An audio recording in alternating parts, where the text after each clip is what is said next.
Hello students, this is Abhishek Karma and you are watching our channel Study Class.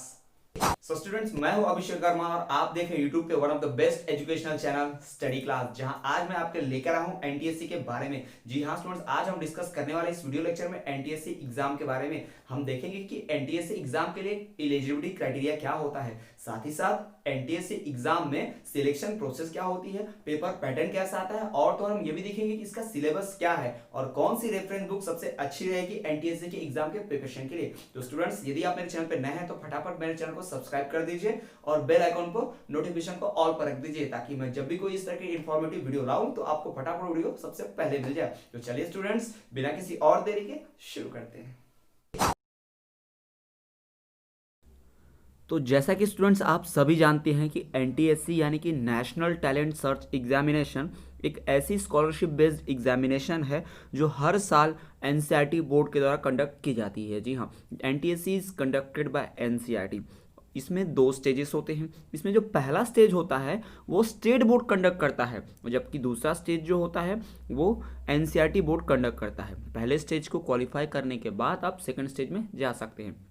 Students, NTSC का जो exam है वो 10th appearing कोई भी student they सकता है, यानी कि जो भी स्टूडेंट, जो भी छात्र इस वक्त 10वीं कक्षा में पढ़ रहा है वो एनटीएससी के एग्ज़ाम दे सकता है। बस शर्त यही होती है कि उस पर्सन को, उस स्टूडेंट को 9th में अबाउट 60% सिक्योर होने चाहिए। यदि वो स्टूडेंट जनरल कास्ट का है तो उससे 9th में कम से कम 60% लगेंगे, तो ही वो एनटीएससी का फॉर्म फिलअप कर सकता है। और ये कोई भी बोर्ड का एक स्टूडेंट हो, चाहे एमपी बोर्ड हो, स्टेट बोर्ड हो, सीबीएसई बोर्ड हो, आईएससी बोर्ड हो, कोई भी स्टूडेंट हो वो एनटीएससी का फॉर्म फिलअप कर सकता है।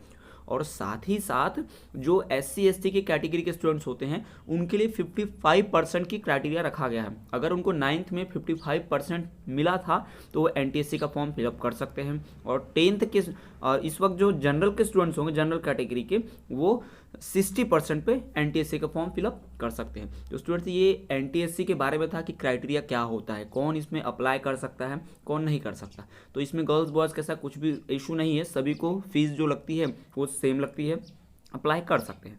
अब बात आती है कि एग्ज़ाम को देने से फ़ायदा क्या होगा। तो एक स्कॉलरशिप बेस्ड एग्जामिनेशन है और इससे बेनिफिट ये मिलता है कि इसमें स्कॉलरशिप मिलती है। जी हाँ, इसमें स्कॉलरशिप मिलती है up to 1250 rupees per month.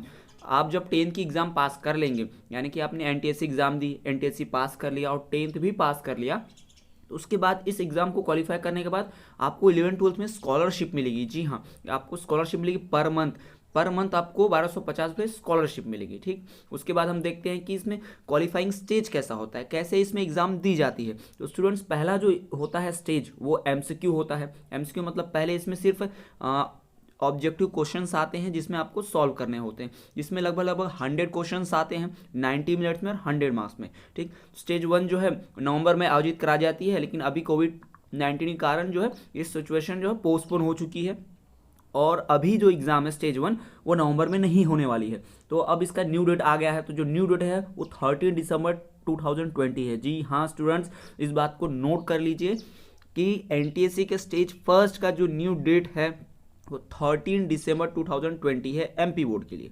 ठीक, चलिए अब आगे देखते हैं कि स्टेज 1 में पेपर कैसे होते हैं, इसका पेपर पैटर्न कैसा आता है। तो स्टेज 1 में 2 पेपर होते हैं, एक होता है मैट और दूसरा होता है सैट। जी हाँ, मैट मतलब मेंटल एबिलिटी टेस्ट और दूसरा जो होता है सैट, स्कॉलेस्टिक एप्टीट्यूड टेस्ट। और सबसे अच्छी बात स्टूडेंट आप लोगों के लिए ये कि इसमें किसी भी प्रकार की कोई निगेटिव मार्किंग नहीं है। जी हाँ स्टूडेंट्स, इसमें कोई भी किसी प्रकार की नेगेटिव मार्किंग नहीं होती है। इसमें मैट में एप्टीट्यूड आता है, यानी कि रीजनिंग के क्वेश्चन, थोड़े से लॉजिकल क्वेश्चन, टोटल 100 क्वेश्चंस आते हैं जो 100 मार्क्स के होते हैं। और ये होता है हमारा पहला पेपर। ठीक है, ये लगभग 1.5 आवर का पेपर होता है, उसके बाद हाफ आवर की गैप मिलती है, फिर दूसरा पेपर होता है उसी दिन, उसी एग्जाम सेंटर पर उसी दिन सेट का पेपर भी होता है।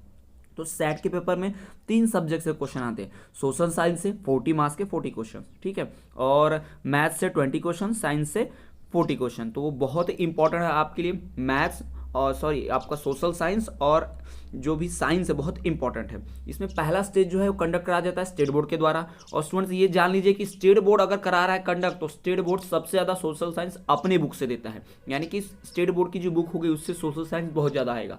यानी कि अगर आप एमपी में देने वाले हैं तो एमपी का जो एनटीएससी एग्जाम होगा उसमें एमपी बोर्ड की जो स्टेट बुक की बुक है सोशल साइंस की उसमें से 40 क्वेश्चंस आएंगे। जी हाँ, अगर आपको बहुत अच्छे से एग्जाम क्लियर करनी है तो एक ही रेफरेंस लीजिए बुक, कौन सी, स्टेट बोर्ड की एसएसटी के बुक लीजिए, उसी में से 40 क्वेश्चंस लगभग पूछे जाएंगे। जी हाँ स्टूडेंट्स, और बहुत ही ऐसा नहीं कि बहुत डिटेल में पूछा जाता है। अगर आपने बुक को अच्छे से स्टडी किया है तो बहुत आसानी से, बस 21 चैप्टर्स हैं और उसमें चैप्टर्स भी छोटे छोटे, कोई बहुत बड़े नहीं है। ज़्यादा डीपली भी आप स्टडी नहीं करेंगे तब भी आप क्या कर सकते हैं, इस एग्जाम को क्लियर कर सकते हैं। यानी अगर एसएसटी के सेक्शन को आप पकड़ कर चलें तो आपको एग्जाम क्वालिफाई करने में बहुत आसानी होगी। स्टूडेंट्स, अभी तक अगर आपने मेरे चैनल को सब्सक्राइब नहीं किया, फटाफट पहले मेरे चैनल को सब्सक्राइब कर दीजिए, बेल नोटिफिकेशन को ऑन पर रख दीजिए। तो चलिए स्टूडेंट्स, अगर बात करें इसके एग्जाम के सिलेबस की, तो स्टूडेंट्स एग्जाम का जो सिलेबस है वो आपका वही सिलेबस है जो आप अपने बोर्ड एग्जाम की तैयारी के लिए करते हो, लेकिन आपको प्रिपरेशन पहले से स्टार्ट करनी पड़ेगी। अलग से शेड्यूल बना लीजिए क्योंकि रीजनिंग वगैरह भी आपको पढ़ना होगा। सो स्टूडेंट्स, ये थी वीडियो एनटीएससी से सारी क्वेरीज से रिलेटेड। स्टूडेंट्स, यदि इसी तरह के आप और भी एजुकेशनल वीडियो लेक्चर्स और इंफॉर्मेटिव न्यूज देखना चाहते हैं तो आप हमें फेसबुक, इंस्टाग्राम, टेलीग्राम पे फॉलो करना ना भूलें, हम हर जगह हैं। सो स्टूडेंट्स, आज के स्टूडियो में इतना ही। देखते रहिए हमारा channel study class. You are the future of India. Piece.